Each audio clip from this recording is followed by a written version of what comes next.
David, the man who was specially chosen by God to be king of the Israelites, in writing the Psalms, could not by any natural means have surmised that when the Bible, some 2,000 years after his death, came to be divided into chapters, the 119th Psalm would become the longest chapter of the entire book, especially as scarcely one half of the sacred volume existed in his time.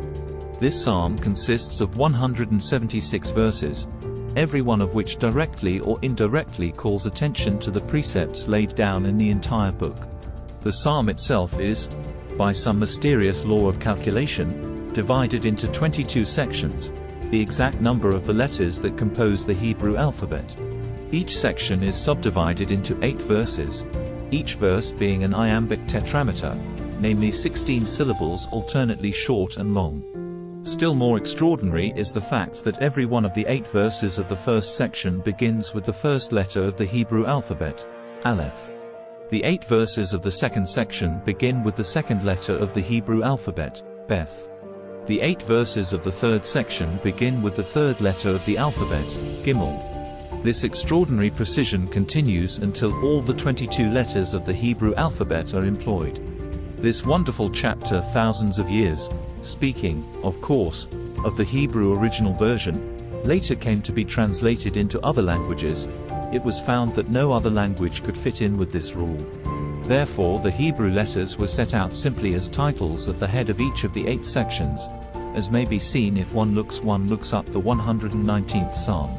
In the millions and millions of books that have been printed, there is not one example in the world of such an acrostic having ever been made, or of such an attempt has been thought of to call attention to the longest chapter of any work.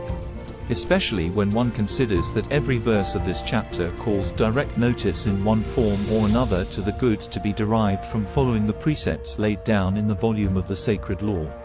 Further, every verse alludes in some part of it to the divine influence underlying the whole. For example, the first verse contains the words, "the law of the Lord." The second verse, "his testimonies." The third verse, "his ways." The fourth verse, "thy precepts." The fifth verse, "thy statutes." The sixth verse, "thy commandments." The seventh verse, "thy righteous judgments." The eighth verse, "thy statutes," and so on through the entire 22 sections.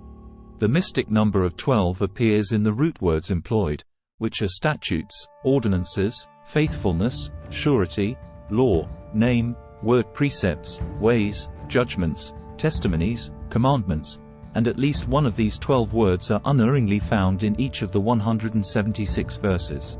In the English version, the 2 longest words employed are representative of the Bible, namely, "thy commandments" and "thy testimonies."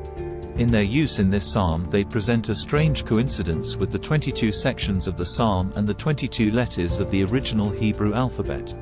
The word "commandments" is employed either in the singular or in the plural exactly 22 times, while "testimonies" is used 22 times in the plural and once in the singular at the end of the first half of the psalm, namely the end of the 88th verse, which number is itself a multiple of 22.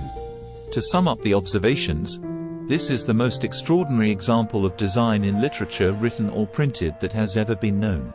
One cannot believe that such a thing could happen by chance. Equally, one cannot believe that some mortal, no matter how gifted, could have created a psalm in the form of an acrostic unmatched in the literature of the world, past or present. Still more so, that this psalm should be designed to be the longest chapter in a book not then completed.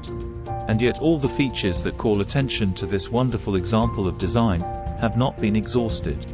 It may not have been noticed before, either that both the shortest and the longest chapters of this wonderful book are placed in close proximity to each other, the shortest being the 117th and the longest the 119th Psalm.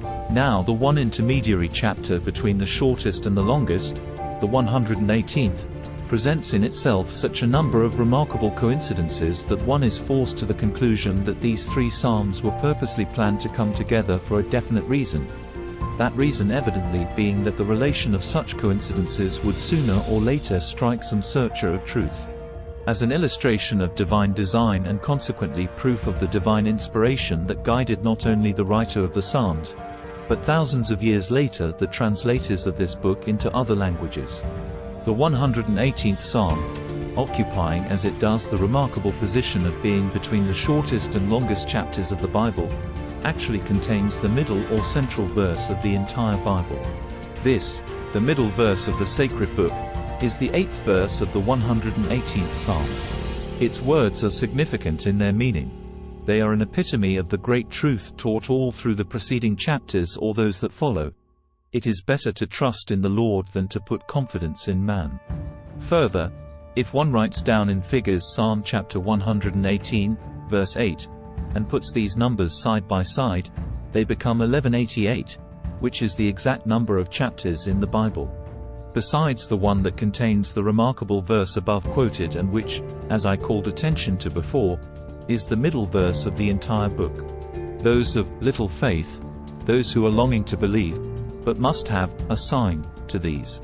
To these, I most humbly hope that the illustrations for which have been given the chapter and verse may be the sign for which they have been seeking, and in their newfound faith in the divine purpose underlying all things they may realize that form, number, and design are the expressions of that infinite mind, who works in a mysterious way God's wonders to perform.